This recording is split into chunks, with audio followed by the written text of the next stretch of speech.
न इन्द्रो वृहस्रवाः स्वस्ति नः पूषा विश्ववेदाः स्वस्ति नस्तार्क्ष्यो अरिष्टनेमिः स्वस्ति नो बृहस्पतिर्दधातु बृहस्पतिर्मरुतः वृष्टिमातरः शुभं ज्ञावानो विदधे भुजगमयः अग्निदेवा मानवः सूरचक्षुषो विश्वेनो देवा अवसागमन्ये भद्रं कर्णेभिः शृणुयाम देवा भद्रं पश्येमाक्षभिर्यजत्राः स्थिरैरङ्गैस्तुष्ट्वापुंसस्तनूर्भिर्दशेमहि देवहितं जटायुः शतमिन्नु शरदो अन्ति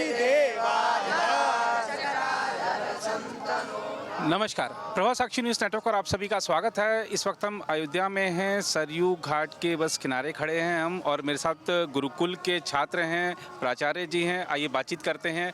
प्राचार्य जी, पहले तो सबसे पहले आप ये बताइए कि ये जो माहौल है अयोध्या का, दिव्यता भव्यता तो सब देख रहे हैं, आप क्या महसूस कर रहे हैं? देखिए, ये अयोध्या जो नगरी है भगवान राम की, मर्यादा पुरुषोत्तम की, दिव्यता नव्यता भव्यता का तो दर्शन हम लोग कर रहे हैं, लेकिन एक वातावरण ऐसा बन गया है, उस वातावरण को देख करके ये अनुभूति हो रही है कि कहीं हम लोग त्रेता युग में तो नहीं आ गए हैं। हाँ, रह रहे हैं कलयुग में, लेकिन ये अनुभूति हो रही है कि हम लोग त्रेता युग में लौट करके वापस आ गए हैं, क्योंकि वही माहौल उस युग में रहा होगा जिस समय मर्यादा पुरुषोत्तम भगवान राम इस धरा पर अवतरित हुए थे। अब आज भगवान राम इस पावन जन्मभूमि में जो उनके मंदिर का निर्माण हो रहा है, कल वहां पर पदार्पण करेंगे, उनकी प्राण प्रतिष्ठा की जाएगी। हम लोग एकदम गदगद हैं, आह्लादित हैं और किंग कर्तव्य विमूढ़ हैं। ऐसी सुंदरता अयोध्या की 4 साल पहले की अयोध्या अगर आप देखे होंगे तो क्या दुर्दशा थी अयोध्या की, और आज की अयोध्या कितनी नव्य भव्य और दिव्य लग रही है। इसके लिए सबसे ज्यादा मैं साधुवाद और धन्यवाद दूंगा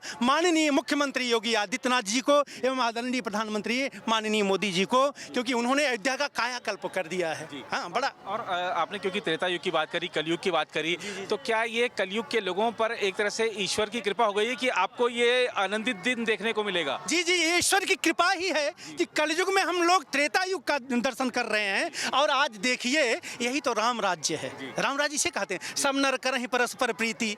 सारे लोग आपस में मिल करके प्रेम कर रहे हैं। यहाँ देखिए, कहीं वर्ण धर्म की भिन्नता है, कहीं धर्म की भिन्नता नहीं है, न वर्ण की भिन्नता है, सब लोग आपस में मिल रहे हैं। यही राम राज्य है। राम ने सबरी जी को गले लगाया, उनके जूठे बैर खाए। हमारी संस्कृति ये कहती है हम तो जानवरों को गले लगाते हैं, हम तो पेड़ पौधों की पूजा करते हैं, पाषाणों की पूजा करते हैं, नदियों की पूजा करते हैं। हम तो सनातन धर्मी हैं। हमारा यह उद्देश्य रहता है सर्वे भवन्तु सुखिनः सर्वे सन्तु निरामयाः सर्वे भद्राणि पश्यन्तु माँ कश्चित् दुःख भाग् भवेत्। सारे लोग सुखी हों, दुख किसी को न मिले। और वेद भगवान भी कहते हैं सहनावतु सहनौ भुनक्तु सह वीर्यं करवावहै। हम तो सबका कल्याण चाहते हैं और यही चाहते हैं कि सनातन धर्म का विकास हो। इसी तरह जैसे योगी जी और माननीय मोदी जी सनातन धर्म का विकास कर रहे हैं, लेकिन कुछ वेदनाएं भी हैं, उसको भी अभिव्यक्त करना चाहते हैं। वेदनाएं ये हैं कि माननीय मुख्यमंत्री जी योगी आदित्यनाथ जी से मांग करेंगे कि जैसे इन नगरों पर ध्यान दे रहे हैं, काशी की भव्यता दिव्यता, मथुरा प्रयागराज या अयोध्या की भव्यता दिव्यता, वैसे गुरुकुलों पर भी ध्यान देना चाहिए। आपके चैनल के माध्यम से इतना मैं निवेदन करना चाहूँगा। और गुरुकुल पे जब ध्यान देंगे तभी तो हमारे जो छात्र हैं वो उनका भी विकास होगा और वो आगे देश को कुछ योगदान दे पाएंगे। गुरुकुल बहुत जरूरी है। हमारे मर्यादा पुरुषोत्तम भगवान श्री राम वशिष्ठ जी के गुरुकुल से विद्या अध्ययन करके गए, और आज हम लोगों ने इसीलिए इस गुरुकुल की स्थापना की। और जब सरकार कह रही है कि विरासत भी विकास भी, तो गुरुकुल हमारी विरासत है और उस विरासत को बढ़ावा देना ही चाहिए। बढ़ावा देना चाहिए। संस्कृति और गुरुकुल ये तीनों जो है अंग हैं सनातन धर्म के, और इन पर विशेष ध्यान देना चाहिए। आनंद तो आ रहा है, लेकिन कहीं न कहीं मन खिन्न इसलिए हो जाता है जैसे गुरुकुल के बच्चों को छात्रवृत्ति नहीं मिलती है। इनको छात्रवृत्ति मिलनी चाहिए। गुरुकुल के अध्यापकों को, जो स्नातकोत्तर स्तर के अध्यापक हैं, उनको इंटर कॉलेज स्तर का वेतन दिया जाता है। जो इंटर कॉलेज स्तर के अध्यापक हैं उनको प्राइमरी स्तर का वेतन दिया जाता है। जबकि वेतन विसंगति भाजपा का एजेंडा रहा, लेकिन आज तक वेतन विसंगति दूर नहीं कर पाए। ये वेदना है, कष्ट है, इसलिए सही कह रहे हैं आप। ये वेदना है और ये आपकी जो समस्या है वो भी दूर होनी चाहिए। मैं और लोगों से भी सवाल लेता हूँ।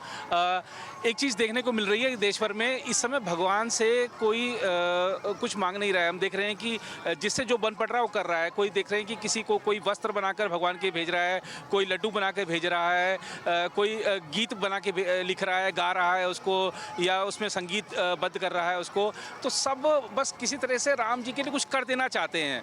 ये क्या दर्शा रहा है? ये दर्शाइए, हमारे सनातन में कहा गया है कि आप दीजिए और प्रभु स्वयं ही आपको रिटर्न देंगे, वापस करेंगे अपने तरीके से। हम सोचते कुछ हैं लेकिन प्रभु की जो लीला होती है और हम सब बहुत प्रसन्न हैं। जैसे कि हमारे बंधु ने बताया कि 500 वर्षों का इंतजार पूरा हो रहा है।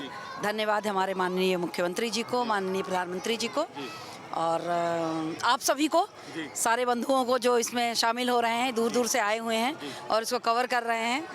तो बस आप लोग का बहुत आभार, धन्यवाद। और जो भी इनकी शिकायतें हैं, मांगे हैं, वो आप हमारे मुख्यमंत्री और प्रधानमंत्री जी तक ले आए, ताकि ये गुरुकुल के छोटे छोटे बच्चे जो हमारे नन्हे मुन्ने हैं, जो हमारी संस्कृति को, हमारी विरासत को आगे बढ़ाएंगे। और जैसे कि लिखा भी है यहाँ पे, विकास भी और विरासत भी, तो विरासत को आगे बढ़ाया जाए और गुरुकुल के इन बच्चों के भविष्य को उज्जवल करने में मैं सरकार से भी अनुरोध करूँगी कि वो अपना सहयोग जितना हो सके वो प्रदान करें। यही बच्चे हमारे देश का भविष्य हैं, जो हमारी विरासत को आगे बढ़ाएंगे। Thank you. बिल्कुल बिल्कुल बिल्कुल। और जैसा कि बना हुआ है जी, हमारे गुरुकुल के बच्चे हैं। हाँ बिल्कुल। और एक भजन जो है आपके चैनल के माध्यम से देशवासियों के लिए, क्यों नहीं, बिल्कुल बिल्कुल बिल्कुल। आप लोग सहयोग करेंगे, अच्छा भजन गाते हैं। जी जी। हर्षित पांडे जी हैं हमारे गुरुकुल के अच्छे जो है भजन गायक। और एक छोटा सा भजन आप सब लोगों के मध्य में। श्री राम जय राम मेरे राम जय जय राम, श्री राम जय राम मेरे राम जय जय राम। एक बार जो रघुवर की नजरों का इशारा हो जाए, श्री राम जय राम मेरे राम जय जय राम, श्री राम जय राम मेरे राम जय जय राम। श्री राम तुम्हारी चरणों में आशीष सभी को मिलती है, श्री राम तुम्हारी चरणों में आशीष सभी को मिलती है। आशीष मुझे भी मिल जाए, आशीष मुझे भी मिल जाए, दुनिया से किनारा हो जाए, श्री राम जय राम मेरे राम जय जय राम, श्री राम जय राम मेरे राम जय जय राम, श्री राम जय राम मेरे राम जय जय राम। और एक निवेदन करेंगे, देखिए आपने गुरुकुल बहुत देखा होगा, काशी में भी, अयोध्या में भी, मथुरा में भी, नैमिषारण्य में भी, लेकिन ये जो हमारा गुरुकुल है, अभी इसी वर्ष हमारे गुरुकुल से 4 JRF निकले हैं और 2 बच्चे, हाँ ये देखिए एक बच्चा यही JRF का यहाँ है और जी जी जी जी ये JRF निकला है। और 2 बच्चे जो है संस्कृत प्रतिभा खोज, माननीय मुख्यमंत्री के द्वारा एक प्रतियोगिता कराई गई, उत्तर प्रदेश संस्कृत प्रतिभा खोज, उसमें से 2 बच्चे उत्तर प्रदेश में जाकर के स्थान ले आए। हाँ, जनपद स्तर में विजेता रहे, मंडल स्तर में विजेता रहे और जाकर के राजकीय पुरस्कार को प्राप्त करके ले आए। एक बच्चा यह है और दूसरा बच्चा हाँ ये है, ये दोनों बच्चे वहाँ जाकर के पुरस्कार। तो मेरे गुरुकुल में केवल पोथी और पंचांग ही नहीं पढ़ाया जाता है, इन बच्चों को तैयारियाँ करा करके इनको जो है शिक्षक बनाया जाता है, धर्मगुरु बनाया जाता है, प्रोफेसर बनाया जाता है और कोई मेहनत करता है तो IAS और PCS भी बन सकता है। तो गुरुकुल के माध्यम से मैं ये संदेश देना चाहता हूँ, लोग गुरुकुल में जाने से डरते हैं, गुरुकुल में पढ़ करके IAS भी बन सकते हैं, PCS भी बन सकते हैं, डॉक्टर भी बन सकते हैं, इंजीनियर भी बन सकते हैं। इसलिए भयभीत नहीं होना चाहिए कि केवल पोथी बाँचने वाले हैं बच्चे हमारे रह जाएंगे। तो गुरुकुल में अपने बच्चों को भेजें, गुरुकुल से ही संस्कार मिलता है। आप कुछ भी बन जाइए, कुछ भी पद प्रतिष्ठा पर चले जाइए, लेकिन आपके अंदर संस्कार नहीं आएगा, आप अपने माता पिता को देवता के समान नहीं पूज पाएंगे। गुरुकुल का यही संस्कार है कि माता और पिता को देवता मानते हैं, मातृ देवो भव पितृ देवो भव, ये संस्कार दिया जाता है। नौकरी तो बहुत लोग पाते हैं, पैसा बहुत लोग कमाते हैं, लेकिन संस्कार केवल गुरुकुल से मिलता है। इसीलिए हम लोग गुरुकुल के माध्यम से, आपके चैनल के माध्यम से पहले तो बहुत बहुत धन्यवाद देंगे आपको। बिल्कुल। और जो गुरुकुल संस्कृति है वो आगे बढ़नी चाहिए और प्रधानमंत्री जी भी बार बार कहते हैं कि हमारा जो गौरवशाली इतिहास है हमको उसको आगे लेके जाना है और निश्चित रूप से आपके गुरुकुल के जो जो छात्र हैं उनके चेहरे बता रहे हैं, उनके चेहरे पे तेज बता रहा है कि वो इस देश को आगे ले जाएंगे और उतना सक्षम हैं वो। और निश्चित रूप से आप जिस तरीके से शिक्षा दे रहे हैं वो कामयाब जरूर और देखिए सबसे विशेषता क्या है, इतनी ऊर्जा क्यों मिल रही है। ये प्रातःकाल सायंकाल संध्या करते हैं और ये बच्चे रोज हमारे यहाँ के जो है शिवलिंग है उसका रोज ये रुद्राभिषेक करते हैं सुबह शाम दोनों समय। इसलिए और एक रिकॉर्ड और बना हमारे यहाँ, लगभग 1 लाख के ऊपर रुद्राभिषेक हो चुका है। तब ये बच्चे इतने तेजवान हैं, विद्यावान हैं। और हमारे पढ़ाए हुए लगभग 1500 से अधिक सरकारी टीचर हैं। हमने इतना योगदान निःशुल्क हमने अपना 4 मंजिला मकान इन बच्चों के लिए दे दिया है। कोई पैसा नहीं लेते, लाखों रुपया मेरा इन्वेस्ट होता है हर महीने। इतना मैं योगदान दे रहा हूँ गुरुकुल के लिए। लेकिन उत्तर प्रदेश सरकार को भी इस पर ध्यान देना चाहिए, उनको भी मदद करनी चाहिए। और आप भी अपने चैनल के माध्यम से हम लोगों की बातों को आगे तक बढ़ाने का प्रयास करें। हाँ जी जी। अगर आप भी लेना चाहते हैं देश दुनिया की तमाम जानकारी तो आज ही सब्सक्राइब करें हमारे चैनल को। साथ ही नीचे दिए बेल आइकन को जरूर दबाएं ताकि हर अपडेट आप तक पहुंच सके।